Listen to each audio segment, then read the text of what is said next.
আসসালামু আলাইকুম। স্বাগত জানাচ্ছি এমআরএন নিউজে। নির্বাচনকে কেন্দ্র করে জোটের রাজনীতিতে শুরু হয়েছে নতুন মেরুকরণ। মাহমুদুর রহমান মান্নার নেতৃত্বাধীন দল নাগরিক ঐক্য আজ এক সংবাদ সম্মেলনের মাধ্যমে বিএনপি জোট থেকে সরে আসার ঘোষণা দিয়েছেন। জোটের কৌশল এবং কিছু নীতিগত বিষয়ে একমত হতে না পারায় তারা এই সিদ্ধান্ত নিয়েছেন বলে জানা গেছে। উল্লেখ্য যে এর কয়েকদিন আগেই জিএসডিইউ জোট থেকে বেরিয়ে গিয়েছিল। নির্বাচনের আগ মুহূর্তে এই ভাঙন রাজনৈতিক বিশ্লেষকদের মধ্যে নতুন এক কৌতূহলের জন্ম দিয়েছে। এবারে সাধারণ নির্বাচনের পাশাপাশি রাষ্ট্র সংস্কার ও ভবিষ্যৎ রাষ্ট্রকাঠামো নির্ধারণে অনুষ্ঠিত হতে যাচ্ছে একটি ঐতিহাসিক গণভোট। এই গণভোটকে কেন্দ্র করে সরকার ও সুশীল সমাজের প্রতিনিধিরা সরব রয়েছেন।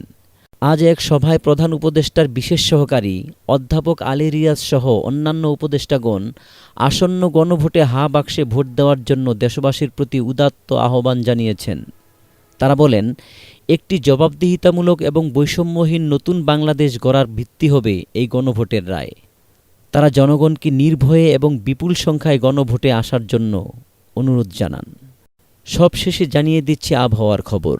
দেশের অধিকাংশ জায়গায় আবহাওয়া শুষ্ক থাকবে, তবে উত্তরাঞ্চলে শীতের তীব্রতা কিছুটা বাড়তে পারে। এই ছিল এখনকার মতো আলোচিত সংবাদ। আমাদের পরবর্তী বুলেটিন দেখতে চোখ রাখুন এমআরএন নিউজের পর্দায় এবং সাবস্ক্রাইব করে সাথেই থাকুন। এতক্ষণ সংবাদটি শোনার জন্য ধন্যবাদ। আল্লাহ হাফেজ।